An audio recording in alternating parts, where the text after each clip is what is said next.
नमस्कार, कान्तिपुर समाचारमा स्वागत छ। सुरु गरौँ अहिलेका मुख्य समाचारबाट। प्रतिनिधि सभा विघटनबारे सर्वोच्च अदालतलाई प्रधानमन्त्रीको लिखित जवाफ, प्रमुख कार्यकारीमा अन्तर्निहित अधिकार प्रयोग गरेको जिकिर, राजनीतिक निर्णय भएकोले न्यायिक निरूपण हुन नसक्ने दाबी। नेकपाको दाहाल खेमाद्वारा प्रतिनिधि सभा विघटन विरुद्धको आन्दोलनमा साझा मोर्चा बनाउन प्रस्ताव, कांग्रेसद्वारा ओडा तहसम्मै एकल आन्दोलनको घोषणा।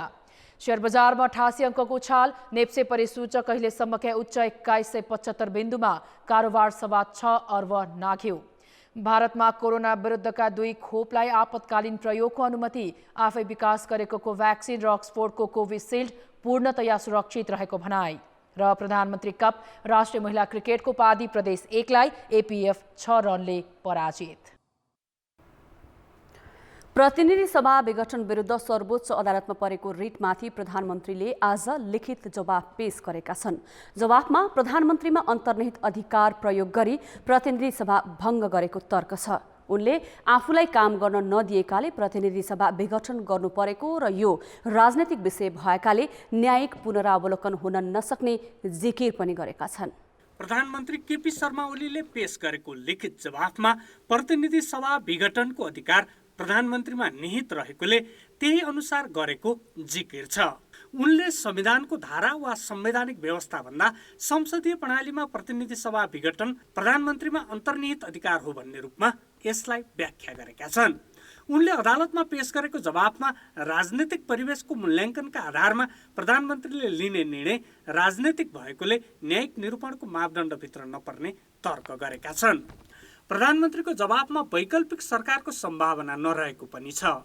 उनले बहुमत प्राप्त दलको नेताका रूपमा आफू प्रधानमन्त्री रहेको र एउटा दलको बहुमत नभएको अवस्थामा मात्र संविधानको धारा 76 का अन्य उपधाराहरू क्रियाशील हुने दाबी पेश गरेका छन्। प्रधानमन्त्रीले संविधानले त्यो अधिकार दिएको मात्रै नभएर यस सम्बन्धमा कुनै पूर्व शर्त समेत नराखिएको भनेका छन्। संविधानको धारा 75 बमोजिमको कार्यकारिणी अधिकार प्रयोग गरी प्रधानमन्त्रीले विघटनका लागि राष्ट्रपति समक्ष सिफारिस गरेको उनको भनाइ छ। प्रधानमन्त्रीले बाहिर बोल्दै आएको सरकारलाई काम गर्न नदिएको विषयलाई समेत लिखित जवाफमा समावेश गरेका छन्। प्रतिनिधि सभा विघटनका विषयमा राष्ट्रपति कार्यालयले पनि जवाफ पठाएको छ। जवाफमा संविधानको धारा 76 को उपदफा 1 र 7 तथा धारा 85 साथै संसदीय प्रणालीको आधारभूत मर्म एवं मूल्य मान्यता तथा हाम्रो आफ्नै र संसदीय प्रणाली भएका मुलुकहरूको अभ्यास बमोजिम प्रतिनिधि सभा विघटन गरिएको उल्लेख छ। प्रतिनिधि सभा विघटनको मुद्दामा विपक्षी बनाइएका सभामुखले पनि लिखित जवाफ पेश गरेका छन्। सभामुख अग्नि सापकोटाले जवाफमा प्रतिनिधि सभा विघटन नेपालको संविधानको मर्म र भावना अनुरूप नभएको भनेका छन्। उनले संविधान बमोजिम त्यो कार्य नभएकाले प्रतिनिधि सभा विघटनको विषय स्वतः खारेज भागी हुने जिकिर गरेका छन्। संविधानमा प्रतिनिधि सभा विघटन अगाडि गर्नुपर्ने अन्य प्रावधान भए पनि ती संवैधानिक व्यवस्थाको पालना नगरिएका कारण आफू प्रतिनिधि सभा विघटनको पक्षमा नरहेको सभामुखको जवाब छ। यस रिटको सुनवाई 22 गतेका लागि तोकिएको छ। संवैधानिक इजलासमा विचाराधीन रहेको यो मुद्दाको निरन्तर सुनवाई हुनेछ। कान्तिपुर समाचारका लागि नवराज पाण्डे र दीपक आचार्य, काठमाडौँ। प्रधानमन्त्री केपी शर्मा ओलीले सभामुख अग्नि सापकोटा सांसदहरूको कृत्य हस्ताक्षरको साक्षी बनेको आरोप लगाएका छन्। आफू निकटका विद्यार्थीहरूको भेलालाई आज काठमाडौँमा सम्बोधन गर्दै ओलीले पुस 5 गते दिउँसो बुझाएको सांसदहरूको अविश्वासको हस्ताक्षरलाई सभामुख सापकोटाले बिहानको भनेर ढाँटेको आरोप लगाए। संसद विघटनको घोषणा भइसकेपछि 3:30 बजे संसद सचिवालयमा पुगेका थिए अविश्वास दर्ता। संसद सचिवालयले भनेछ संसद विघटन भइसक्यो, के को अविश्वास दर्ता तैपनि मानेनन्। संसद सचिवालयले भन्यो ढिलो भयो, पहिले नै गरे भए हुन्थ्यो। सभामुखले लेखे यो त बिहान 10:30 बजे 10:40 बजे कति बजे नै म कहाँ आएको थियो। सभामुख कहाँ कानुनले जाने नै होइन र सभामुख अचम्म लाग्यो। आफ्नै संसदको यो हकीकत भन्नु पर्दा अप्ठ्यारो पनि लाग्छ, लाज पनि लाग्छ। सभामुख जस्तो मान्छेले 3:30 बजे लगेको निवेदन 10:30 बजे नै ल्याएको थियो भनेर कृत्य साक्षी बस्छ। सभामुख जस्तो मान्छे कृत्य कामको साक्षी बस्नु कहाँसम्म लज्जाजनक। नेकपाकै दाहाल नेपाल पक्षप्रति आक्रोश पोख्दै प्रधानमन्त्री ओलीले उनीहरू अब सम्झन लायकका पात्र पनि नभएको बताएका छन्। तपाईहरू शहीद भएको भए, शहीद भएर गएको भए श्रद्धाञ्जली दिनुहुन्थ्यो। तपाईहरू शहीद त होइन। अब तपाईहरूलाई कार्यक्रमहरूमा स्मरण गर्नुपर्ने पनि आवश्यकता छैन। खालि तपाईहरूले जुन धुलो उडाउनुहुन्छ त्यसमा हामीले पानी छम्किनुपर्छ, त्यो धुलो बस्छ। त्यति तपाईहरूले दुर्गन्ध फैलाउनुहुन्छ, त्यहाँ हामीले अलिकति अत्तर छर्किनुपर्छ। वामपन्थी आन्दोलन दाहाल र नेपाल बिना पनि अघि बढ्ने ओलीको भनाइ छ। घोषणा भएको निर्वाचन नरोकिने भन्दै उनले चुनावमा होमिन समेत कार्यकर्तालाई निर्देशन दिए। आजै जिल्ला भेलालाई सम्बोधन गर्न गृहनगर रूपन्देही पुगेका नेकपा ओली पक्षका महासचिव विष्णु पौडेलले बहुमतको प्रधानमन्त्रीले विघटन गरेको प्रतिनिधि सभा पुनर्स्थापना नहुने ठोकुवा गरेका थिए।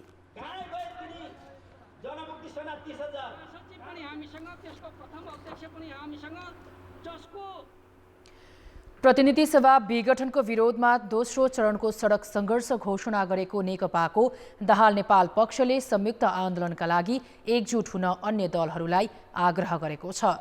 पेरिस डाँडामा आज बसेको पार्टी स्थायी समितिको बैठकले प्रतिनिधि सभा विघटन गर्ने प्रधानमन्त्री केपी शर्मा ओलीको असंवैधानिक कदमको विरुद्ध एउटै मोर्चा बनाउन अन्य आन्दोलनरत दलहरूलाई आग्रह गरेको हो। नेपाली कांग्रेस र जनता समाजवादी पार्टीले पनि प्रधानमन्त्री ओलीको कदम विरुद्ध एक्लै सडक प्रदर्शन गरिरहेको बेला नेकपाको दाहाल नेपाल पक्षले संयुक्त आन्दोलनका लागि प्रस्ताव गरेको छ। दोस्रो चरणको कार्यक्रमको पनि घोषणा भइसकेको अवस्थामा त्यसलाई हरालमा सफल पार्ने र प्रतिनिधि सभा विघटनको असंवैधानिक अलोकतान्त्रिक घोषणाका विरुद्धमा रहेका सबै पार्टीहरूसँगको संघर्ष कार्यक्रममा समन्वय गरेर अगाडि बढ्ने र सम्भव भएसम्म संयुक्त सङ्घर्षको पहल कदमीलाई जारी राख्ने पनि प्रयत्न गरिने बताउनु भएको छ। प्रतिनिधि सभा विघटन गर्ने ओलीको कदम असंवैधानिक भएकोमा 3वटै दल एकमत छन्, तर उनीहरू अलग्गै आन्दोलनमा छन्। त्यसैगरी स्थायी समिति बैठकले पार्टी संरचना र नेताहरूको कार्यविभाजनको प्रस्ताव तयार पार्न अर्का अध्यक्ष माधव कुमार नेपालको संयोजकत्वमा कार्यदल गठन गरेको छ। कार्यदलले केन्द्रीय पदाधिकारी लगायत प्रदेश, जिल्ला र जनवर्गीय संगठनका नेतृत्वको कार्यविभाजनको प्रस्ताव तयार गरी बैठकमा पेश गर्नेछ। नेपाली कांग्रेसले प्रतिनिधि सभा विघटनको विरोधमा चरणबद्ध आन्दोलन गर्ने निर्णय गरेको छ। केन्द्रीय समितिको आज पार्टी मुख्यालय सानेपामा बसेको बैठकले ओडा तहसम्म प्रदर्शन गर्ने निर्णय गरेको हो। पुस 25 मा प्रदेशसभाका 330 प्रदेशसभा निर्वाचन क्षेत्र, माघ 3 मा सबै स्थानीय तह र माघ 8 मा ओडा स्तरमा प्रदर्शन र विरोध सभा गर्ने निर्णय गरेको हो। बैठकमा प्रस्तावित भएर पारित भएको कार्यक्रमहरूमा पुस 25 गते शनिबार 330 प्रदेशसभा निर्वाचन क्षेत्रहरूमा विरोध प्रदर्शनको कार्यक्रम तय गरिएको छ। संसद विघटनको असंवैधानिक कदमको विरुद्धमा हामीले गर्ने कार्यक्रम माघको 3 गते शनिबार 753 वटा गाउँ नगरपालिकाहरूमा विरोध प्रदर्शनको लागि कार्यक्रम निर्धारित गरिएको छ र माघको 8 गते बिहिबारको लागि देशैभरका 753 पालिकाहरूका 6743 वटै वडासम्म नेपाली कांग्रेस पार्टीले विरोध प्रदर्शन र सभाको आयोजना गर्ने भनेर आजको बैठकले निर्णय गरेको छ। यतिखेर हाम्रो आफ्नो ताकत बलमै हामी जनतालाई आन्दोलित गर्न हामीसँग आफ्नै ताकत बल पनि छ, हाम्रो कर्तव्य पनि हो। आवश्यकताले भोलि परिस्थितिले हामीहरूले मोर्चाबन्दी पनि हुन सक्ला, हाम्रो छलफल पनि चलिरहेको छ, संवाद पनि चलिरहेको छ। नेपाल कम्युनिस्ट पार्टी अहिलेसम्म एउटै छ, एउटा सडकमा छ, एउटा सरकारमा छ। नेपाल कम्युनिस्ट पार्टीको कलहको कारणले गर्दा यत्रो ठुलो भारी हामी सबैले बोक्नु परेको छ। हामीलाई त यो बेलामा त प्रधानमन्त्रीको असंवैधानिक कदमको बारेमा पनि बताउनु पर्छ जनतालाई। नेपाल कम्युनिस्ट पार्टीको कलहको कारणले गर्दा जनताले दुःखको यो भारी बोक्नु पर्यो भन्ने कुरा पनि बताउनु पर्ने छ। यो हाम्रो कर्तव्य हो नि। प्रतिनिधि सभा विघटन विरुद्धका मुद्दा सर्वोच्च अदालतमा विचाराधीन रहेकाले बैठकमा केही केन्द्रीय सदस्यले आन्दोलन गर्न नहुने धारणा राखेका थिए। अधिकांश सदस्यले भने संविधानले विघटन गर्ने अधिकार नै नदिएकाले प्रधानमन्त्रीको तानाशाही र असंवैधानिक कदम विरुद्ध आन्दोलन गर्नुपर्ने आवाज उठाएका थिए। बैठकले सर्वसम्मत रूपमा आन्दोलनमा जाने निर्णय गरेको प्रवक्ता शर्माले बताए। कांग्रेसले विघटनको विरोधमा पुस 13 मा 165 वटै निर्वाचन क्षेत्रमा प्रदर्शन गरेको थियो। बैठकले 14औं महाधिवेशनका लागि पार्टीको क्रियाशील सदस्यको सूची केन्द्रमा बुझाउने म्याद बढाएर माघ मसान्तसम्म पुर्याएको छ। महाधिवेशन फागुन 7 देखि 10 सम्म काठमाडौँमा गर्ने तालिका छ। कोरोना भाइरस संक्रमणका कारण आज 8 जनाले ज्यान गुमाएका छन्। संक्रमणले मृत्यु हुनेको संख्या 1878 पुगेको छ। यस्तै आज 5800 नमुना परीक्षण गर्दा 421 जनामा संक्रमण पुष्टि भएको छ। आज थपिएका मध्ये 197 संक्रमित काठमाडौँ उपत्यकाका हुन्। अहिलेसम्म संक्रमित 2,61,859 मध्ये 2,54,500 निको भएका छन्। निको हुने दर बढेर 97.2% पुगेको छ। स्वास्थ्य मन्त्रालयले एन्टिजेन परीक्षणमा संक्रमण देखिएकाहरूलाई संक्रमित मानेर उपचार गराउन निर्देशन दिएको छ। कोरोना भाइरसका नयाँ संक्रमितको संख्या केही दिन यता 500बाट झरेको छ। यसले संक्रमण साँच्चै रोकथाम उन्मुख भएको हो वा परीक्षण घटाइएकाले संख्या कम भएको हो, जिज्ञासा बढेको छ। पुस 1 गते काठमाडौँमा 4167 सक्रिय संक्रमित थिए। अहिले त्यो संख्या 3000बाट झरिसकेको छ। पुस 1 मई ललितपुरमा 762 र कास्कीमा 601 सक्रिय संक्रमित थिए। थपिनेको तुलनामा निको हुने बढेकाले ललितपुरमा सक्रिय संक्रमितको संख्या 323 र कास्कीमा 245 मा झरेको छ। महिना दिन अघि 500 को हाराहारीमा सक्रिय संक्रमित रहेका मोरङ, झापा लगायत जिल्लामा त्यो संख्या अहिले 50 मुन्तिर छ। थपिनेको संख्या अहिले दिनौ घट्दो क्रममा छ। आइतबार 421 संक्रमित थपिए। यसले संक्रमण रोकथाम उन्मुख भयो जस्तो देखिन्छ। तर स्वास्थ्य मन्त्रालयकै अधिकारी परीक्षण घटेकाले मात्र नयाँ संक्रमित कम देखिएको बताउँछन्। उनीहरूका अनुसार स्थानीय तहले समुदाय स्तरमा नमुना संकलन गर्न छाडेको र शङ्का लाग्ने व्यक्तिहरू पनि हतपत प्रयोगशाला र अस्पताल जाने नगरेकाले परीक्षण कम भएको प्रभाव नयाँ संक्रमणमा परेको हो। अहिले मान्छेहरू टेस्ट गर्न धेरै इच्छुक देखिनु भएको छैन। धेरै अनुरोध गर्दाखेरि पनि आइराख्नु भएको छैन। एउटा कुरा। अर्को कुरो केही चाहिने संक्रमण दर पनि केही घटेको छ। कन्ट्याक्ट ट्रेसिङ हामी सिम्प्टोमेटिकको परीक्षण गर्छौँ भनेपछि कन्ट्याक्ट ट्रेसिङ केही घटेको हो। अब हामी कन्ट्याक्ट ट्रेसिङ गरौँ, हामीले सबै कन्ट्याक्टको हामी टेस्ट गर्छौँ भनेर कन्ट्याक्ट ट्रेसिङ सुरु गरिरहेका छौँ। कन्ट्याक्ट ट्रेसिङ सुरु हुन्छ। सरकारले लक्षण देखिएकाहरूको मात्र निःशुल्क परीक्षण गर्ने निर्णय गरेकाले पनि परीक्षण प्रभावित भएको हो। अर्को कुरा, संक्रमितसँग सम्पर्क हुनेको पहिचान र परीक्षण अहिले ठप्प नै छ। सबै उद्योग व्यवसाय सामान्य अवस्थामा जस्तै खुलेकाले पहिचान सम्भव पनि छैन। यसले पनि परीक्षण घटेर नयाँ संक्रमित कम देखिएका हुन्। त्यसैले संक्रमण रोकथाम उन्मुख भएको रूपमा बुझ्नु गलत हुने जनस्वास्थ्यविदको भनाइ छ। कोरोना एकदम झन्डै घटेर निल भइसक्यो भन्ने देशहरू फेरि कोरोनाको चपेटामा परिरहेछन्। त्यसले गर्दाखेरि हाम्रो चाहिँ संख्या अहिले हामीले टेस्ट गर्नेको संख्या नै कम गरिरहेछौँ। त्यो गर्दाखेरि हाम्रो चाहिँ कोभिड कम भए जस्तो देखिएको हो। तर वास्तवमा चाहिँ त्यसले हामी ढुक्क भएर बस्ने अवस्था छैन। अहिले दैनिक 5000 देखि 6000 को बीचमा नमुना परीक्षण भइरहेको छ, जबकि दैनिक 25000 नमुना परीक्षण गर्न सक्ने क्षमता छ। तर त्यो क्षमता अहिलेसम्म एक दिन पनि उपयोग गरिएको छैन। कान्तिपुर समाचारका लागि कृपाल गौतम, काठमाडौँ। कोभिड संकट व्यवस्थापन केन्द्र सीसीएमसीले महामारीका कारण बन्द शिक्षण संस्था खोल्न मन्त्री परिषदमा प्रस्ताव लाने निर्णय गरेको छ। सीसीएमसीको आज सिंहदरबारमा बसेको बैठकले शिक्षण संस्था लगायत हाल बन्द सबै क्षेत्र खुलाउने प्रस्ताव मन्त्री परिषदमा लाने निर्णय गरेको हो। बैठकले द्रुत गतिमा फैलिने कोरोना भाइरसको नयाँ प्रकार देखिएका देशबाट आउने यात्रुलाई 10 दिन अनिवार्य क्वारेन्टिनमा राख्ने प्रस्ताव पनि मन्त्री परिषदमा लाने निर्णय गरेको छ। द्रुत गतिमा फैलिने नयाँ भाइरस बेलायत, फ्रान्स, जर्मनीका साथै छिमेकी देश भारतमा समेत देखिसकेको छ। तर सरकारले अहिलेसम्म बेलायतबाट आउन मात्र रोक लगाएको छ। सीसीएमसीले द्रुत गतिमा फैलिने भाइरस भित्रिए स्थिति निकै भयावह हुने निष्कर्षसहित स्वास्थ्य सुरक्षा सावधानीमा कडाई गर्ने निर्णय गरेको छ। संक्रमण रोकथाम भइसकेको जस्तो गरेर भिडभाड बढेकाले सावधानी अपनाउन नमान्नेलाई कारबाही गर्ने सीसीएमसीको निर्णय छ। बहुचर्चित अमेरिकी सहायता परियोजना एमसीसी कार्यान्वयन गर्न एमसीए नेपाल विकास समितिले वातावरणीय प्रभाव मूल्याङ्कन लगायत केही काम अगाडि बढाएको छ बढाएको त छ, तर परियोजना सम्बन्धी सम्झौता संसदबाट अनुमोदन भएको छैन। यही बेला प्रधानमन्त्रीले प्रतिनिधि सभा विघटन गरेपछि एमसीसीको भविष्य अब के हुन्छ भन्ने प्रश्न उठेको छ। अमेरिकाको करिब 55 अर्ब रुपियाँ अनुदान सहायताको एमसीसी परियोजना कार्यान्वयनका लागि सम्झौता संसदबाट अनुमोदन गर्नुपर्छ। तर सम्झौतालाई यथास्थितिमा अनुमोदन गर्ने नगर्ने विषयमा सत्तारूढ नेकपाभित्रै विवाद भयो, जसका कारण सरकारले 1.5 वर्ष अघि संसद सचिवालयमा पेश गरेको सम्झौता प्रतिनिधि सभामा पेशै भएन। प्रधानमन्त्री केपी ओली कुनै पनि हालतमा अनुमोदन गराउन चाहन्थे। उनले सम्झौता अनुसार एमसीसीलाई राष्ट्रिय गौरवका आयोजनामा मात्र राखेनन्, विद्युत नियमन आयोग पनि गठन गरे। यस्तै पार्टीभित्रको विरोधका बीच परियोजना कार्यान्वयन गर्ने कार्यक्रम बजेटमै समावेश गरे। परियोजना कार्यान्वयनका लागि खडा गरिएको एमसीए नेपाल विकास समितिले पनि आवश्यक प्रक्रिया अगाडि बढायो। एमसीसी अन्तर्गत निर्माण हुने प्रसारण लाइनको वातावरणीय प्रभाव मूल्याङ्कनको काम अहिले अन्तिम चरणमा छ।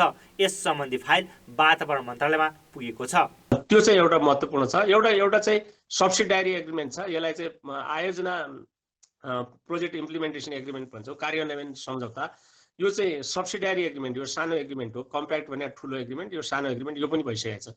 सो मैले भने जस्तै 6वटा पूर्व शर्तमा 4वटा प्राय सकिसकेका छन् भने 5औँको काम अनगोइङ छ, जुन साइटसम्म जाने काम हो, साइटको एक्सेस हो।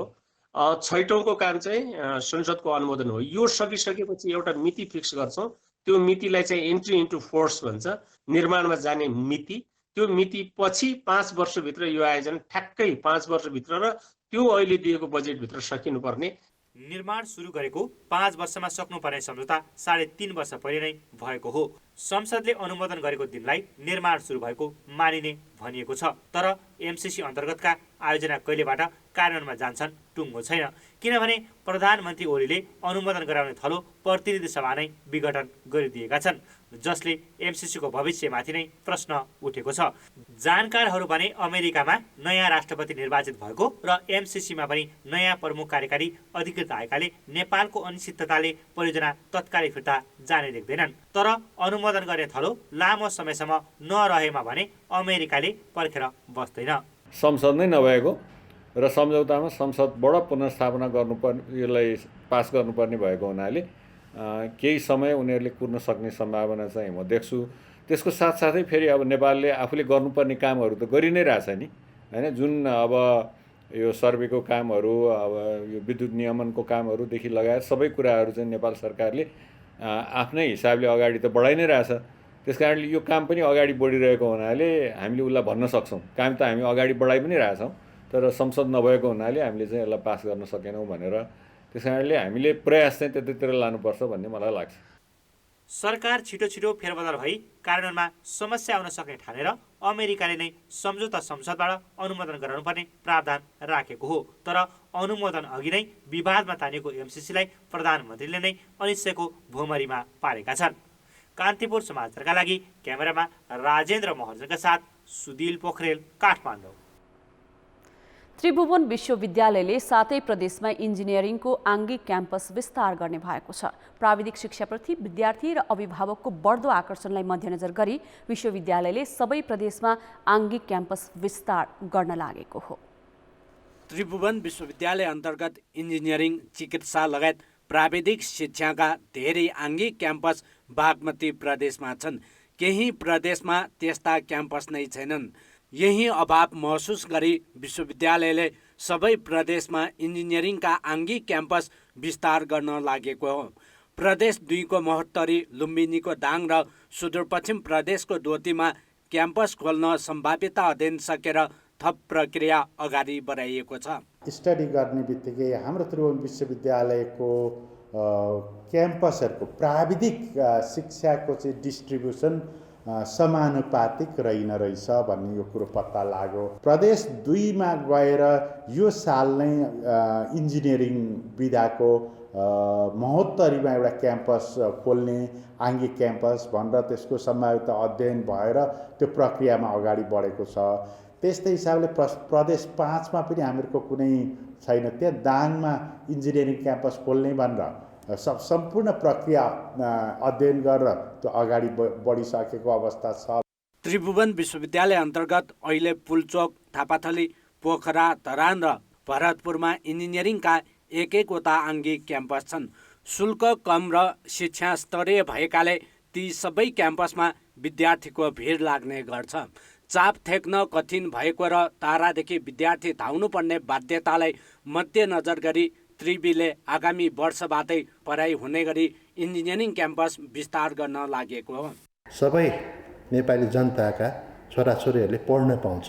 यसमा सस्तो, सुलभ र उच्च गुणस्तरको पढाइहरू विभिन्न प्रदेशमा पढाउने भएकोले उहाँहरूले चाहिँ हामीलाई यो माग गरिराख्नु भएको छ। सो मागलाई हामीले चाहिँ परिपूर्ति गर्न चाहिँ सम्भाव्यता अध्ययन गरिसकेको प्रतिवेदनपछि हामी बिस्तारै त्यसलाई कसरी प्रतिवेदनले दिएको लागू गर्दै हामी आगामी वर्ष अथवा केही वर्ष पछाडि चाहिँ विभिन्न प्रदेशहरूमा आगे क्याम्पसहरू खोल्दै जान्छौँ। दिगोपन, गुणस्तर र पूर्वाधारतर्फ पनि विचार गरी आङ्गिक क्याम्पस विस्तार गर्न सके यस प्राविधिक शिक्षामा सबै प्रदेशका विद्यार्थीको पहुँच बढाउन सकिनेछ। कान्तिपुर समाचारका लागि क्यामेरामा सञ्जय लुइटेलका साथ नारायण किलम्बु, काठमाडौँ।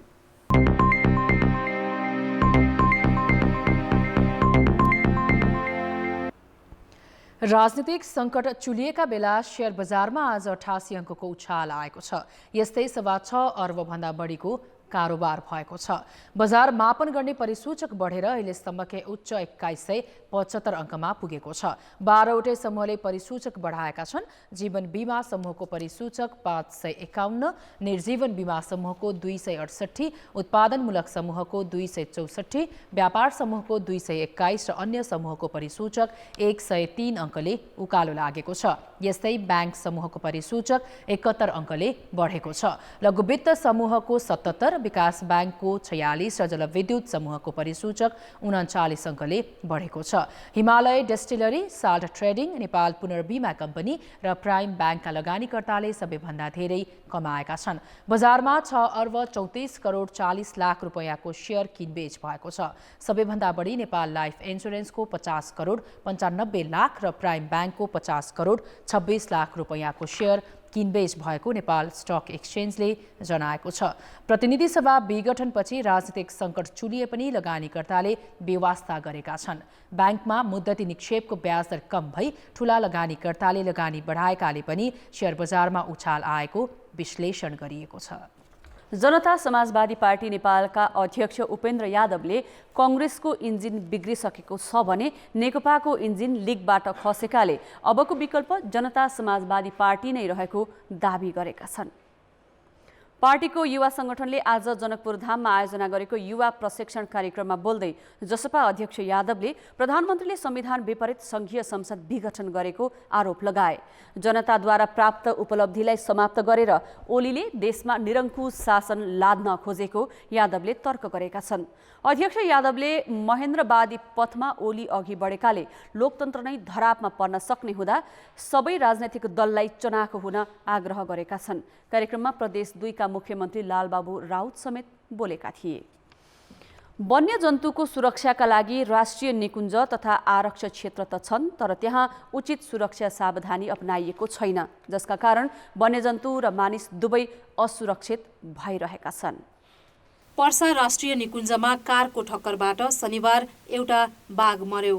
बाघलाई ठक्कर दिने कार चालकलाई निकुञ्जले प्रहरीको जिम्मा लगाएको छ। प्रहरीले उनीसँग बयान लिइरहेको छ। त्यसको अघिल्लो दिन शुक्रबार राति बर्दिया निकुञ्जमा बाघको आक्रमणबाट एक महिलाको ज्यान गयो।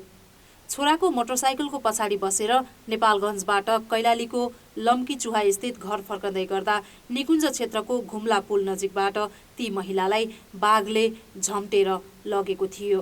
यी दुई प्रतिनिधि उदाहरण हुन्। निकुञ्ज क्षेत्रमा सडक हुनु र त्यहाँ पर्याप्त सावधानी नहुनु यी दुई घटनाका मुख्य कारक हुन्। वन्यजन्तुहरूलाई आवश्यक पर्ने खाना आहार निकुञ्जभित्र नै पर्याप्त होस् भनेर घाँसे मैदान व्यवस्थापनदेखि लिएर पानीको स्रोतहरू व्यवस्थापन गरिरहेछौँ र केही स्थानमा फेन्स लगाएर जस्तै सोलर फेन्स अरू विभिन्न किसिमको फेन्स लगाएर पनि मानव बस्तीलाई सुरक्षित गर्ने त्यो पनि प्रयास भइरहेको छ। त्यस्तै गरेर घटना घटिसकेपछिको कुरा मैले भने अघि पनि राहत दिने राहत रकम उपलब्ध गराउने पनि छ। त्यो चाहिँ घटना घटिसकेपछि कुरा हो र सकभर घटना नघटोस् भनेर पनि प्रयास गरिरहेको छ। बर्दिया निकुञ्जमै बाघको आक्रमणबाट कार्तिक 11 2 जना र त्यसको 4 दिनपछि 1 जनाको ज्यान गएको थियो। यस्ता घटना हुन नदिन निकुञ्ज क्षेत्रमा पर्ने सडक र बस्तीतर्फका भागमा काँडे तारसम्म लगाइएको छैन। त्यसैले वन्यजन्तु आहारको खोजीमा सडकमा निस्कने मात्रै होइन, बस्तीमै समेत जाने गरेका छन्, जसका कारण यस्ता घटना बेला बेला हुने गर्छन्। वन्यजन्तुले बालीमा क्षति पुर्याउनुलाई निकुञ्ज क्षेत्र आसपासका बस्तीका स्थानीयले सामान्य मान्न थालिसकेका छन्। मानवीय र वन्यजन्तु दुवैतर्फ क्षति रोक्नका लागि निकुञ्ज प्रशासनले प्रभावकारी कदम चालेको छैन। पहिला यो भौतिक संरचनाहरू जति छन् अहिले नयाँ बन्नेहरू सडकहरू त्यसमा चाहिँ वाइल्ड लाइफ क्रसिङको व्यवस्था गर्नु पर्यो र अर्को खास गरी जहाँ बढी मात्रामा यो कन्फ्लिक्ट द्वन्द्व हुने ठाउँहरू छ त्यो एरियामा चाहिँ खास गरी अब सोलर फेन्सिङ लगाउने प्रयास गर्नु पर्यो। त्यो चाहिँ अब यो तर्फले गर्नुभन्दा पनि अब समुदायको सहभागितामा गर्यो भने राम्रो होला। अब खास गरेर वन्यजन्तुको त्यसको बानी व्यवहार समेत जानकारी गराउन सकियो भने यसले चाहिँ धेरै जसो अब द्वन्द्व कम गर्नमा न्यूनीकरण गर्नमा चाहिँ निकै सहयोग गर्छ। निकुञ्ज क्षेत्रको सुरक्षाको जिम्मा नेपाली सेनालाई दिइएको छ। त्यहाँ सेनाका कार्यालय नै छन्। सेनाले निकुञ्ज क्षेत्रको सडक भएर ओहोर दोहोर गर्नेमाथि निश्चित समयमै दूरी पार गर्नुपर्ने लगायत नियम लगाएको छ। तर मानवीय सुरक्षामा भने ध्यान दिइएको छैन। वातावरण पत्रकार समूहले निकुञ्ज क्षेत्रमा सडक, सिँचाइ, प्रसारण लाइन लगायत पूर्वाधार निर्माण गर्दा जैविक विविधता संरक्षणको पाटो ख्याल नगरिएकाले दुईतर्फी क्षति भएको प्रतिवेदन सार्वजनिक गरेको छ। कान्तिपुर समाचारका लागि क्यामेरामा पशुपति बुढाथोकीका साथमा शर्मिला खनाल, काठमाडौँ। अब जनमतको अन्तिम परिणाम। जनमतमा हिजो हाम्रो प्रश्न थियो, राज्यका जिम्मेवार पदमा रहेकाहरू नै आरोप प्रत्यारोपमा उत्रिनुलाई के भन्नुहुन्छ? ए राजनीतिक प्रतिशोध, बी संस्कारको अभाव र सी संकुचित मानसिकता। जनमतको अन्तिम परिणाम यस्तो छ, ए राजनीतिक प्रतिशोधमा 30%, बी संस्कारको अभावमा 33% र सी संकुचित मानसिकतामा 37% मत प्राप्त भएको छ। अब जनमतमा आजको प्रश्न।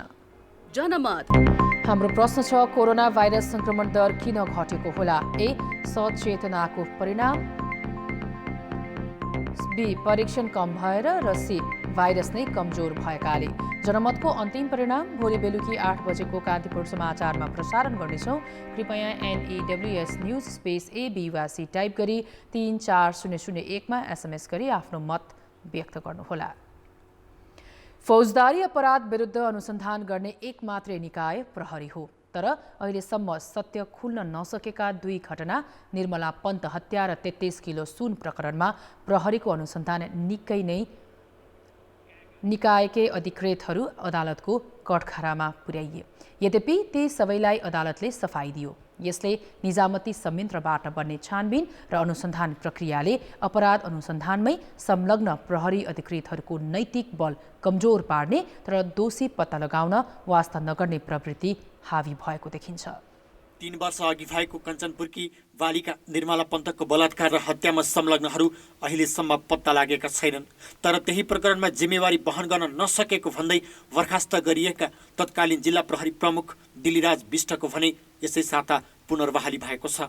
त्यो घटनामा एसपी विष्टसहित 2 प्रहरी अधिकृत बर्खास्तीमा परेका थिए भने घटनाको अनुसन्धान गर्न पुगेका 5 अधिकृतमाथि फौजदारी मुद्दा नै चल्यो, जबकि उनीहरूको अपराध पुष्टि भएन र सबै दोषमुक्त भएका छन्। निर्मला हत्या प्रकरणमा दोषी पत्ता लगाउन माग गर्दै आन्दोलन चर्केपछि बनेका 3 भन्दा बढी छानबिन समितिले अनुमानका भरमा बुझाएका प्रतिवेदनले अनुसन्धान गर्न पुगेका प्रहरीलाई नै दोषी देखेको थियो। सरकारको फितलो प्रक्रियाले न अपराधी पत्ता लागे न त प्रहरीको अनुसन्धान नै तीव्र बनेको छ, किनभने आफैमाथि तीर सोझिने डरबाट प्रहरी अधिकृतहरू नै त्रसित हुन थालेका छन्। अपराधी सरह व्यवहार गरियो र उनीहरूलाई नै तपाईँको फौजदारी अपराधमा हाल्दाखेरि के हुन्छ भनेपछि भोलिको दिन यस्ता किसिमको अपराध अनुसन्धान गर्नको लागि जो मान्छे जान्छ उसले रिस्क लिएर काम गर्न सक्ने कि नसक्ने एउटा प्रश्न चिन्ह त्यो आउँछ होइन। र अर्को के हुन्छ भनेपछि त्यस्तो अनुसन्धान गर्दै जाँदाखेरि भोलिको दिन आफै जेल जाने हो कि आफैमाथि फौजदारी अपराध लाग्ने हो कि होइन। यस्तो परिस्थिति खडा गरिदिएपछि के हुन्छ भनेपछि यस्ता किसिमको अपराध अनुसन्धान गर्नको लागि भोलि जुन मान्छेहरूले जो फिल्डमा खटेर जाने जुन अधिकृतहरू हुन् उनीहरूले खुट्टा उठाएर जान पनि डराउँछ र तपाईँको अपराध अनुसन्धान गर्दाखेरि के हुन्छ भनेपछि खुट्टा पनि कमाउँछ। त्यस्तै अर्को घटना हो 33 किलो सुन प्रकरण। गृह मन्त्रालयले बनाएको छानबिन समितिले अपराधको अनुसन्धान गर्न पुगेको प्रहरी टोलीलाई नै सुन तस्करीमा मिलेमत्व गरेको अभियोग लगाएपछि उक्त प्रकरणमा एसएसपी दिवेश लोहनी सहित 7 जना प्रहरी अधिकृतलाई जेलसम्म पुर्यायो। तर सुन प्रकरणका दोषी अझै पत्ता लागेका छैनन्। बरु 2 जना बाहेक छानबिनले दोषी देखाएका सबै प्रहरी अधिकृतलाई अदालतले सफाई दियो। सुन तस्करीकै फेरिस सहित 300 जनाको नाममा तयार पारेको छानबिन समितिको प्रतिवेदन भने अहिलेसम्म गुपचुप पारिएको छ। फौजदारी अपराधका अनुसन्धान गर्ने प्रहरी संयन्त्रलाई दोषी करार गरिएका छानबिन समितिले न त पीडितलाई न्यायसम्म पुर्याएका छन् न त अपराधी नै पत्ता लगाउन सक्छ भन्ने यी 2 घटना उदाहरण हुन्। अब यसमा संलग्न भएका मान्छेहरू जसलाई तत्काल अवस्थामा सरकारले कारबाही गर्यो, निलम्बन गर्यो, थुनामा पठायो, अधिकांश त पुनर्बाली भएर आइसके, कति मान्छेले बढुवा पनि पाइसके। भनेपछि यदि उनीहरूले गलत गराएर रहेछ भने सरकारले बाली गर्दैन थियो होला, बढुवा दिँदैन थियो होला। त्यसमा प्रहरीलाई मात्र एउटा स्केप बोर्ड बनाइयो। कुनै पनि अपराधको अनुसन्धान गर्ने पहिलो निकाय भनेको कुनै पनि त्यो देशको प्रहरी हो। नेपाल प्रहरी कुनै पनि अपराध अनुसन्धान गर्न सक्षम छ अझै पनि। अपराध र तस्करीमा संलग्नताको आशंकामा प्रहरीमाथि अनुसन्धान नै गर्न नहुने भने होइन, तर सडकको आक्रोश र राजनीतिक शैलीमा तत्कालीन घटना मत्थर पार्न बनाइने छानबिन समितिले फौजदारी अपराधको अनुसन्धान नै प्रभावित पार्ने स्थिति आउन सक्नेतर्फ हेक्का राख्नुपर्छ। निर्मला पन्त हत्या र 33 किलो सुन तस्करी प्रकरणमा झैँ अनुसन्धानमा संलग्न प्रहरीको मनोबल गिर्ने र दोषी पनि पत्ता नलाग्ने प्रवृत्ति दोहोरिँदै गयो भने यसले सिङ्गो अनुसन्धान र न्याय प्रणालीमै असर पार्न सक्छ। कान्तिपुर समाचारका लागि क्यामेरामा राजेन्द्र महर्जनका साथमा रमेश धमला, काठमाडौँ। अब जनताको आवाज हामीले पाल्पामा सोधेका छौँ। राजनीतिक दलका एक नेताले अर्को दलका नेतालाई गाली गर्नुको कारण के होला? जनताको आवाज प्रजातान्त्रिक आचरण र लोकतान्त्रिक विधिको परिपालनको सन्दर्भमा व्यक्तिमा कमजोरीहरू देखिन्छन्। त्यही भएर एकले अर्कालाई कटाक्ष गाली गर्ने, एकदम आरोप र प्रत्यारोपमा उत्रने, हार्दिक सम्बन्धहरू बिर्सने यस्तो देखिएको छ। नेताहरूले आफूलाई राम्रो आफ्नो पद शासन जोगाउनको लागि यति काम गर्छन्। विकास उन्नति गर्नुभन्दा राजनीतिकबाट चाहिँ पद प्राप्त गर्नु नै यिनीहरू यो कटाक्ष गरिरहेका छन्। खोक्रो आडम्बर देखाएर आफू माथि हुनको लागि र निर्वाचनमा आफू हाम्रो पार्टी सक्षम छ भनेर जानकारी दिँदै हिँड्नको लागि राजनीतिक चरित्र नभएर चाहिँ यस्तो गर्ने गरेको। राजनीतिक चरित्र हुने हो भनेदेखि एकअर्कालाई गाली गर्नुपर्ने कुनै जरुरत छैन। पार्टीभन्दा माथि उठ्न नसक्नुको कारणले नै यस्तो किसिमको गाली गलौजहरू आइरहेको अवस्था। मुख्य नेताहरूको सुझबुझको कमी र व्यक्तिगत स्वार्थ नै हो। यो देश र जनताको हितको लागि हो जस्तो मलाई लाग्दैन। आफू विपक्षमा रहँदाखेरि अर्को दलको चाहिँ गाली गलौज गर्ने, अर्को दलकोमा विपक्षमा रहेर चाहिँ काम गर्ने र उहाँहरूको त्यो धर्म नै हो जस्तो लाग्छ। अर्कोलाई आरोप लगाइसकेपछि केही आरोपहरू आफूतिर पनि फर्किन्छन् भन्ने कुराको सुझबुझका कमीका कारणले यस्तो देखिएको छ। स्वार्थ र सत्ताको लागि मात्रै राजनीति गरेको हुनाले आक्षेप लगाउने कुराहरू बढी सुनिन्छ।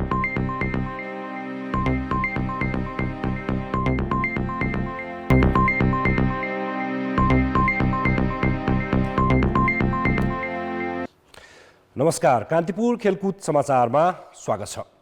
प्रधानमन्त्री कप महिला क्रिकेट प्रतियोगिताको उपाधि प्रदेश 1ले जितेको छ। फाइनलमा विभागीय टिम एपीएफलाई 6 रनले हराउँदै प्रतियोगितामा पहिलो पटक उपाधि उचालेको प्रदेश 1ले 5 लाख रुपियाँ प्राप्त गरेको छ।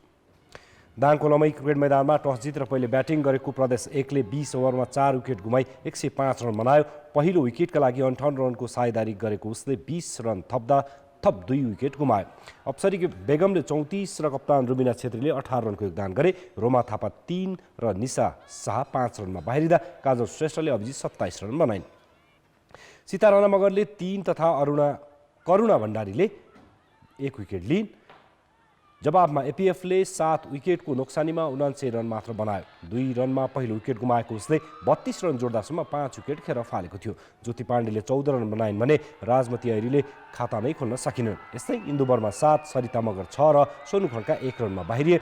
निकै दबावमा रहेको एपीएफलाई ममता चौधरी र करुणाले 6औं विकेटका लागि 64 रनको साझेदारी गरे। जितका लागि उसलाई अन्तिम ओभरमा 13 रन आवश्यक थियो, तर त्यो ओभरमा सङ्गीता राईले ममतालाई 43 र सीतालाई 2 रनमा पेभिलियन फर्काएपछि खेल प्रदेश 1ले जित्यो। रुबिना छेत्री र अलिसा खडियाले पनि 2-2 विकेट लिए। प्रतियोगिताको उपविजेता एपीएफले 3 लाख रुपियाँ हात पार्यो। प्रतियोगिताको सर्वोत्कृष्ट खेलाडी प्रदेश 1 की सङ्गीता राई बनिन्। एपीएफबाट opener Jyoti Pandey best batter र करुणा भण्डारी उत्कृष्ट बलर भए। So yeah it's a new year, new beginning, new champion. म चाहिँ जहिले पनि केमा बिलिभ गर्छु भनेपछि इफ वी वर्क हार्ड त्यसको पे ब्याक हुन्छ होइन। सो डेफिनेटली मेरो केटीहरू I'm always proud of my team होइन। सो या जित हार त भइहाल्छ, बट या अब एउटा दबदबा चाहिँ स्टेट टिमले जित्दाखेरि आइएम एक्चुअली ह्याप्पी।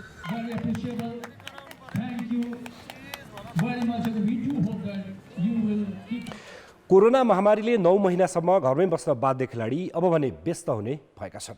एकपछि अर्को खेलका तालिका सार्वजनिक गरिएका छन्। तालिका अनुसार सन् 2021मा फुटबल खेलाडीले विश्वकप छनौट र साफ च्याम्पियनसिप खेल्नेछन्। यस्तै टोकियो ओलम्पिक पनि यसै वर्ष गर्ने तालिका छ। क्रिकेट खेलाडी त्रिकोणात्मक सिरिजका लागि ओमान र स्कटल्यान्ड जानेछ। करियरका हिसाबले सन् 2020 खेलाडीका लागि सुखद रहेन। घरेलुदेखि अन्तर्राष्ट्रिय सबैजसो प्रतियोगिता कोरोना महामारीले स्थगित भएकाले उनीहरूले अभ्यास समेत गर्न पाएनन्। यो वर्ष भने व्यस्त हुने गरी खेल तालिका आएको छ। 7 महिनापछि टोकियो ओलम्पिक हुँदैछ। तेक्वान्डो, आर्चरी, कराते, जुडो लगायत 7 खेलका 12 खेलाडी वाइल्ड कार्ड सिफारिसमा परेका छन्।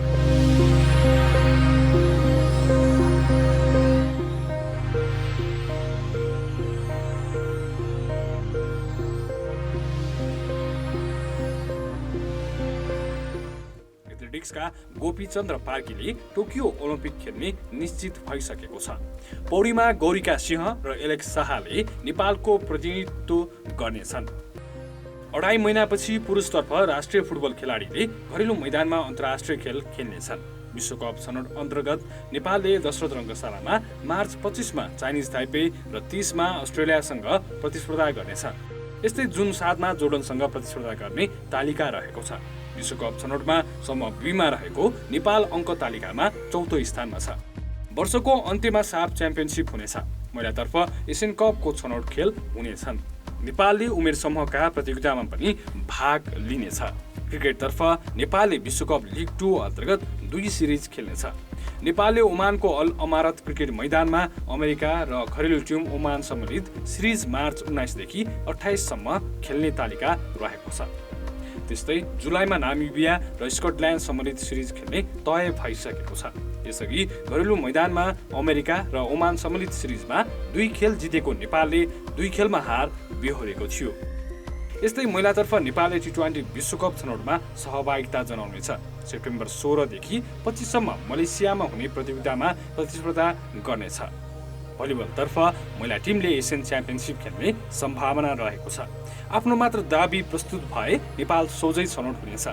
यस्तै महिला र पुरुषतर्फका खेलाडी घरेलु मैदानमा हुने एबिसी सेन्ट्रल जोन भलिबल प्रतियोगिताको तयारीमा जुट्नेछन्। ब्याडमिन्टनतर्फ सेप्टेम्बरमा काठमाडौँ इन्टरनेसनल सिरिज गर्ने तालिका रहेको छ। यसबाहेक घरेलु प्रतियोगिताका तालिका पनि एकपछि अर्को गरी सार्वजनिक हुन थालेका छन्। ओलम्पिकमा खेलिने रग्बी खेल नेपालमा पनि खेल्न थालेको छ। त्यसैले आफ्नै मैदान निर्माणका लागि रग्बी सङ्घले भक्तपुरको चागुनारायण नगरपालिका स्थित भङ्गेरी डाँडामा रङ्गशालाको डिपिआर तयार गरेको छ। राष्ट्रिय खेलकुद परिषदमा 2052 सालमा दर्ता भएको रग्बी खेलको विकासका लागि अहिले सङ्घले स्कुल र कलेज स्तरदेखि नै प्रशिक्षण दिन थालेको छ। 2072 सालमा पहिलोचोटि दशरथ रङ्गशालामा राष्ट्रिय प्रतियोगिता गरिएको रग्बीतर्फ नेपाली पुरुष र महिला टिमले अन्तर्राष्ट्रिय सिरिजमा समेत भाग लिइसकेका छन्। तर आफ्नै मैदान नहुँदा खेलाडीले भोग्नु परेको समस्याको निराकरणको लागि रग्बी सङ्घले चागुनारायण नगरपालिकाको सहयोगमा रङ्गशालाको निर्माण थालेको हो। 200 रोपनी क्षेत्रफलमा बन्न लागेको रङ्गशालाको दर्शक क्षमता 10,000 हुनेछ। 30 करोड लागतमा 4 वर्षमा निर्माण पुरा हुने रङ्गशालाको डिपिआर तयार गरी मैदान सम्याउने काम 75% सकिएको छ। यो इन्टरनेसनल स्ट्यान्डर्डको हुनेछ र इन्टरनेसनल स्ट्यान्डर्डको हुँदाखेरि एक त हाम्रो देश हाई धेरै उचाइमा भएको देश र अर्को एउटा हाई अल्टिच्युडको एउटा रग्बी ट्रेनिङ सेन्टर पनि हुनसक्छ यो र त्यो हिसाबले र अर्को एउटा संसारका सबैभन्दा अग्लो स्थानमा खेलिने रग्बी खेल नेपालमा खेलिन्छ भन्ने खालको हामीले त्यो उद्देश्यले पनि हामी यो बनाउन खोजिरहेका छौँ, जसले गर्दाखेरि संसारभरका रग्बी प्लेयरहरू, रग्बी खेलका खेलाडीहरू यहाँ आएर खेल्नलाई उनीहरूलाई एउटा उत्साह पनि हुनेछ, उनीहरू एकदम आकर्षित हुनेछन् भन्ने हामीलाई विश्वास लागेको छ। रग्बी रङ्गशाला अन्तर्राष्ट्रिय मापदण्डको र अन्य खेलहरू सञ्चालन गर्न मिल्ने खालको हुनेछ। रङ्गशालासँगै खेलाडीका लागि होस्टेल पनि निर्माण गरिँदैछ। कान्तिपुर खेलकुद समाचार अहिलेलाई यति नै। धन्यवाद रोशन। अब मौसम सम्बन्धी जानकारी। केही दिन यता देशैभर चिसो बढेको छ, तैपनि गत वर्षको तुलनामा यो सिजनमा अझै जाडो भइसकेको छैन। जाडो महसुस भए पनि वर्षा नहुँदा हिउँ नपरेकाले तापक्रम ह्वात्तै घट्न पाएको छैन। वर्षा नहुँदाको असर भने हिउँदे बालीमा पर्न थालेको छ। तर पश्चिमी वायुको प्रभावका कारण आजबाट देशभरको मौसम बदलिने र पानी पर्ने अनुमान जल तथा मौसम पूर्वानुमान महाशाखाले गरेको छ। जाडो बढ्दै जाँदा नेपालमा पश्चिमी वायुको प्रभाव देखिन थालेको छ। बुधबारसम्म रहने यो प्रभावले सुदूरपश्चिम तथा कर्णाली प्रदेशका उच्च पहाडी र हिमाली क्षेत्रमा हल्का वर्षा र गण्डकीको हिमाली भूभागमा समेत हिमपात हुन सक्ने अनुमान मौसम पूर्वानुमान महाशाखाको छ। त्यसैले अबको 3 दिन मौसममा थप परिवर्तन आउन सक्ने देखिन्छ। तर गत वर्षको यो अवधिमा जस्तो यसपालि वर्षा र हिमपातको सम्भावना भने कम देखिन्छ। पानी नै नपर्ने चाहिँ हुँदैन, विन्टरमा पानी चाहिँ पर्छ। अब यता काठमाडौँ र काठमाडौँबाट पूर्वतिर नपरे पनि पश्चिममा यही वर्षको अघिल्लो पश्चिम वायु प्रणालीहरूले पनि पानी पारेको थियो। यो प्रणालीले पनि पानी पार्छ। पूर्वतिर पानी पर्ने चान्स चाहिँ अलिक कम छ, किनकि यो सिस्टम त्यति स्ट्रङ छैन, त्यति शक्तिशाली चाहिँ छैन। यो मौसममा लगातार वर्षा र बाक्लो हिमपातको सम्भावना नहुँदा बाली नालीमा पनि नकारात्मक प्रभाव पार्ने सम्भावना छ। तर तराई र पहाडी भूभागका केही स्थानमा बिहानी पख हुस्सो कुहिरोको कारणले वायुको पारदर्शितामा कमी हुन गई सडक तथा हवाई यातायात समेत प्रभावित हुन सक्ने देखिन्छ। त्यसबाट चिसो समेत बढ्ने हुनाले आवश्यक सतर्कता अपनाउन मौसमविदले सुझाव दिएका छन्। आजलाई चाहिँ यो देशको सुदूरपश्चिम कर्णाली र गण्डकी प्रदेशका हिमाली भूभागहरूमा हिमपातको सम्भावना छ। साथै ती प्रदेशहरूका उच्च पहाडी क्षेत्रहरूमा पनि हिमपातको सम्भावना छ भने भोलिबाट चाहिँ यसले प्रदेश 3 को र प्रदेश 1 को उच्च पहाडी र हिमाली भूभागमा पनि हल्का हिमपात चाहिँ गराउन सक्छ। पानीको केसमा स्पेसल्ली पश्चिमतिरको 4वटा प्रदेशमा बढी पानीको चान्स छ। आइतबार जुम्लामा सबैभन्दा बढी -3.8 डिग्री सेल्सियस तापक्रम मापन गरिएको छ। काठमाडौँ उपत्यकामा भने न्यूनतम तापक्रम 2.5 डिग्री सेल्सियस रहेको छ। अबका केही दिनमा तापक्रम घट्दा जनजीवनमा जाडोको प्रभाव बढ्ने, तर पानी तथा हिउँ कम पर्दा बाली नालीमा भने पर्याप्त चिसोपन नहुने संकेत देखिएको छ। कान्तिपुर समाचारका लागि श्रद्धा अर्याल, काठमाडौँ। हुम्लामा आज हिमपात भएपछि ठण्डी बढेकाले जनजीवन प्रभावित बनेको छ। दिउँसो 4 बजेबाट हुम्ला जिल्लाभरि नै हिमपात भएको हो। हिमपातका कारण जाडो बढ्नुका साथै हुम्लाको जनजीवन निकै कष्टकर बनेको छ। चिसोका कारण सिमकोटको तापक्रम -8 डिग्री सेल्सियसमा झरेको छ। हिमपातका कारण उत्तरी नाम्खा गाउँपालिकाका बासिन्दा शौचालय जान पनि घर बाहिर निस्कन नसक्ने भएका छन्। नाम्खा गाउँपालिकामा हिमपातका कारण सदरमुकामसँग सम्पर्कविहीन भएको छ। चिसोले सदरमुकाम सिमकोटमा सञ्चालित होटल तथा पसल व्यवसाय पनि बन्द छन्। अन्त्यमा मुख्य समाचार फेरि एकपटक। प्रतिनिधि सभा विघटनबारे सर्वोच्च अदालतलाई प्रधानमन्त्रीको लिखित जवाफ। प्रमुख कार्यकारीमा अन्तर्निहित अधिकार प्रयोग गरेको जिकिर। राजनीतिक निर्णय भएकोले न्यायिक निरूपण हुन नसक्ने दावी। नेकपाको दाहाल खेमाद्वारा प्रतिनिधि सभा विघटन विरुद्धको आन्दोलनमा साझा मोर्चा बनाउन प्रस्ताव। कांग्रेसद्वारा वडा तहसम्मै एकल आन्दोलनको घोषणा। शेयर बजारमा 88 अङ्कको उछाल। नेप्से परिसूचक अहिलेसम्मकै उच्च 2175 बिन्दुमा। कारोबार 6.25 अर्ब नाघ्यो। भारतमा कोरोना विरुद्धका 2 खोपलाई आपतकालीन प्रयोगको अनुमति। आफै विकास गरेको कोभ्याक्सिन र अक्सफोर्डको कोभिसिल्ड पूर्णतया सुरक्षित रहेको भनाई। र प्रधानमन्त्री कप राष्ट्रिय महिला क्रिकेटको उपाधि प्रदेश 1 लाई एपीएफ 6 रनले पराजित।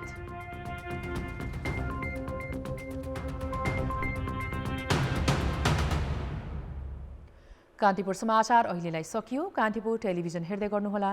नमस्कार।